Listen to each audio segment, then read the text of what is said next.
sugar diabetes. I get sugar diabetes. I got too much love and one sweet kiss. Sugar diabetes is on my list.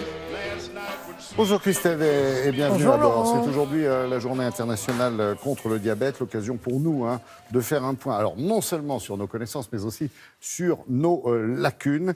Et c'est un constat, les idées reçues sur le sujet font quand même pas mal de résistance. Eh bien oui, c'est vrai que s'agissant du diabète, nos connaissances sont parcellaires. Pourtant, le diabète concerne dans notre pays une personne sur 10 et 500 à 800 000 diabétiques ignorent leur maladie, ne savent pas qu'ils sont diabétiques, donc ne sont pas traités. C'est très important. Alors, on rappelle que le diabète, c'est un excès de sucre dans le sang qui se caractérise par donc une hyperglycémie et que ce sucre, quand il est circulant dans le sang, eh bien, il peut attaquer les vaisseaux, il peut attaquer le cœur, il peut attaquer les yeux, il peut attaquer les nerfs. Donc c'est pour cette raison qu'il est très important de le prendre en charge le plus tôt possible. Il y a deux types de diabète, le type 1 qui est une maladie auto-immune et ça concerne moins de 10% des diabétiques, et puis le diabète de type 2, plus de 90% des diabétiques, c'est celui qui nous intéresse.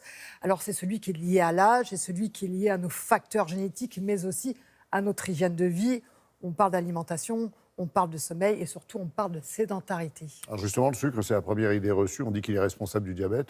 Ben non, en fait, il n'y a pas de lien établi, de lien direct entre une consommation excessive de sucre et de diabète. Alors certes, le diabète peut être impliqué indirectement, le sucre peut être impliqué directement dans le diabète parce que le sucre fait prendre du poids et quand on a du poids, eh bien, on augmente nos risques de diabète. Mais on peut ne jamais consommer de sucre, Laurent, et devenir diabétique. En revanche, votre position assise, là, peut conduire à du diabète. Et là, effectivement, le lien est très, très clair. Quand on reste assis très longtemps dans la journée, eh bien, on augmente de façon précise nos risques de diabète. Exemple, une étude française qui a montré que les taxis, eh bien, parce qu'ils restent très longtemps en position assise, ont 2 fois plus de risques que les autres de développer un diabète type 2. C'est dire qu'il est très important de ne pas rester assis toute la journée. Ça, c'est un vrai facteur de risque. En revanche, quand on a du sucre dans le sang, il faut faire attention à certains aliments. Je pense au jus de fruits, par exemple. Oui, alors le jus de fruits, on dit, ouais, c'est plein de vitamines, c'est bon, voilà. Non, pas vraiment. Alors le jus de fruits le matin, pourquoi pas? Parce qu'on est pendant le repas, pendant le petit déjeuner, mais on évite de prendre un jus de fruits en dehors des repas. Et puis on évite de prendre les jus qui sont très sucrés, le jus de grenade, le jus de raisin. Et une petite astuce, Laurent, pour avoir un jus sympa qui augmente pas trop le taux de sucre dans le sang, eh bien, plutôt que de prendre le presse-agrumes et de presser son orange, par exemple, pamplemousse, orange, c'est un peu moins sucré que le raisin ou la grenade, eh bien, on prend son pamplemousse ou son orange et on le met directement dans le mixeur. On mixe l'orange ou le pamplemousse et on boit ce jus de fruits un peu épais, mais qui est plein de fibres.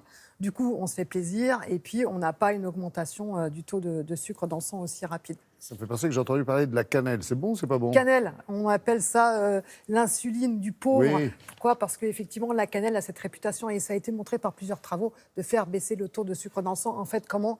Eh bien, la cannelle rend l'insuline. Vous savez, cette hormone qui est très importante parce qu'elle est chargée de faire rentrer le sucre dans nos cellules. Eh bien, quand on met de la cannelle sur les aliments, on rend cette insuline beaucoup plus efficace. Et ça, c'est le nerf de la guerre quand on veut limiter son diabète.